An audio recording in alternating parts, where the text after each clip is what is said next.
Salve, salve, meus queridos amigos! Nesse nosso primeiro resumo sobre coluna vertebral, vamos tratar sobre a osteologia da nossa coluna vertebral. Sabemos que a coluna vertebral é dividida em 4 regiões, sendo elas cervicais, torácicas, lombar e sacrococcígea. É composta por 33 vértebras que são dispostas em 5 regiões, como eu acabei de falar, 5 ou 4, dependendo do autor. E as regiões são cervicais, que são de C1 até C7, região torácica, que é de T1 até T12, região lombar, essa parte vermelha de L1 a L5, e região do sacro, S1 a S5, e também a região do cóccix. A coluna vertebral, sabemos que ela é um eixo central de sustentação, que suporta muito peso do nosso corpo. Ela estende-se do crânio até a pelve, e é responsável por 2/5 do peso corporal. É constituído de tecido conjuntivo e por uma série de ossos, que nós chamamos de vértebras, e que elas estão sobrepostas em forma de uma coluna. Daí vem esse nome, coluna vertebral. Então vemos aqui a coluna em uma vista anterior, em uma vista lateral esquerda e uma vista posterior, que vemos nossas delimitações: vértebras cervicais, torácicas, lombares, sacrococcígeos. A coluna vertebral também apresenta curvaturas normais, curvaturas fisiológicas que apresentamos, todos nós apresentamos. São elas a curvatura cervical, que é convexa ventralmente e é nomeada lordose. A curvatura torácica, côncava ventralmente e nomeada cifose. A curvatura lombar, que é convexa ventralmente como a cervical e é nomeada lordose também. E a curvatura pélvica ou sacral, que é côncava ventralmente junto com a torácica e nomeada também cifose. E essas curvaturas, quando uma dessas curvaturas estiver aumentada, a gente vai ter um estado que é dito como hipercifose. Pode ser tanto na região dorsal ou como na região pélvica. E também, se for hiperlordose, pode ser na região cervical ou na região lombar. Então, lembrando, na região dorsal e pélvica, hipercifose. Na região cervical e lombar, hiperlordose. E como foi visto nessa nossa imagem anterior, numa vista anterior, a coluna vertebral não vai apresentar nenhuma curvatura. E quando ocorre alguma curvatura nesse plano, se a coluna tivesse com essa curvatura assim mais ou menos, seria chamada de escoliose. Agora vamos para as vértebras. As vértebras, elas podem ser estudadas 3 aspectos, 3 ramos, que vai ser o ramo das junções características, das coisas que tem em todas as vértebras, nas características gerais, regionais ou individuais. O que é isso? Nas gerais é que todas as vértebras apresentam a mesma coisa. Nas regionais é que cada região vai apresentar alguma coisa diferente ou ausência de algum processo, enfim. E nas individuais são que cada vértebra vai apresentar, por exemplo, C1, C7, C2, C7 que é a vértebra proeminente, enfim. Então vamos lá. Partindo para as características gerais das vértebras. Toda vértebra vai apresentar forame vertebral, corpo vertebral e arco vertebral. Que no arco vertebral vai apresentar processo transverso, processo espinhoso e processo articular. Toda vértebra vai apresentar isso. Agora partindo para as características regionais, que vai permitir a diferenciação das vértebras pertencentes a cada região. Começando pela região mais proximal, começando pela região cervical. A vértebra cervical, para a gente matar de cara, quando virmos em uma peça anatômica, as vértebras cervicais vai apresentar sempre esse forame transverso e também o processo espinhoso bifurcado. Agora partindo para uma vértebra, pode ver mais que a vértebra cervical tem corpo, como temos nas vértebras, forame vertebral, só que a mais vai apresentar esse forame transverso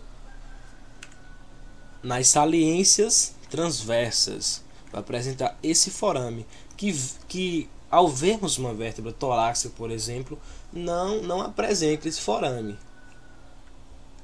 Então agora vamos para uma vértebra torácica. A vértebra torácica, ela vai apresentar de diferente fóvea costais. Então, o corpo da vértebra vai ser maior do que a cervical e é único e mediano, estará voltado para frente e é representado por um cilindro mais ou menos, apresentando uma face superior e outra inferior, como qualquer uma. E também a vértebra torácica, ela vai estar apresentando forame vertebral como a outra, corpo, processo espinhoso. A única diferença é a fóvea costal transversa, ou só fóvea costal. Então vamos lá. A vértebra lombar, ela vai apresentar um corpo vertebral bem maior do que a cervical e a torácica, justamente por apresentar mais, por aguentar mais força, mais peso do nosso corpo. Então vemos, tem processo transverso e a diferença é o processo mamilar, que o processo mamilar vai estar articulando, esqueci agora, articulando as costelas, perdão.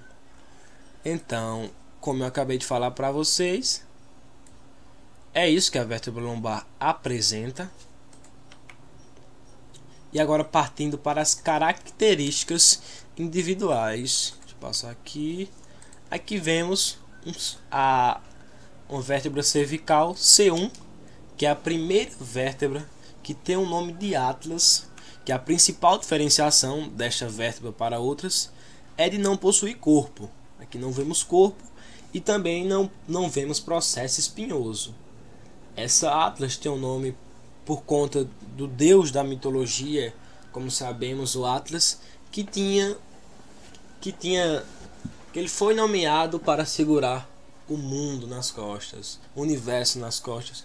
Então, como a Atlas fica logo abaixo do osso occipital, como se estivesse segurando nossa cabeça. Então, como eu falei, a principal diferenciação é de não possuir corpo e também não possui processo espinhoso, mas possui o que? Forame vertebral e forame transverso, como só as vértebras cervicais apresentam. E nas características individuais da áxis, que é a C2, ela vai apresentar um dente, esse troço aqui, um processo odontoide, que se localiza superiormente e vai se articular com o arco anterior do Atlas, perdão. E podemos ver aqui como está o encaixe da vértebra C1 e C2. Essa articulação dela é chamada atlantoaxial e é justamente dessa maneira aqui como está nessa imagem. Agora partindo para as vértebras sacrais. O sacro tem a forma de uma pirâmide quadrangular, com a base voltada para cima e o ápice para baixo. Articula-se superiormente com a quinta vértebra lombar. Inferiormente vai se articular com o cóccix. Sabemos que o sacro é a fusão de 5 vértebras e vai apresentar 4 faces, 2 laterais, uma anterior e uma posterior. Nas faces laterais, o principal acidente das faces laterais vai ser as articulações que servem de ponto de união com o osso do quadril, o ilíaco, né? A face anterior é côncava e apresenta 4 cristas transversais, que correspondem aos discos intervertebrais que ocorreu a sinostose e juntaram e viraram um osso só. E na face posterior, que é a face dorsal, é convexa e apresenta muitos acidentes ósseos, que crista sacral mediana, lateral, crista sacral intermédia, forames sacrais posteriores, e hiato sacral, cornos sacrais. Então aí, com material de estudo que eu vou deixar a bibliografia, vocês podem dar uma lida melhor e não deixar só o vídeo como ponto de referência. Na base encontramos o promontório, asas sacrais, processos articulares, enfim. E o ápice vai se articular com o cóccix, como eu já falei aqui embaixo. E agora partindo para o cóccix. O cóccix é a união de 3 ou 5 vértebras, dependendo do indivíduo. E apresenta a base voltada para cima e o ápice para baixo. E o cóccix ela apresenta algumas estruturas: os cornos coccígeos, aqui, os processos transversos, os processos articulares rudimentares e o corpo, como está evidenciado aqui. Então foi isso, galera. Isso foi uma revisão básica, um resumo geral e simplificado da anatomia da nossa coluna vertebral. Espero que vocês tenham gostado. Essas foram nossas referências, minha referência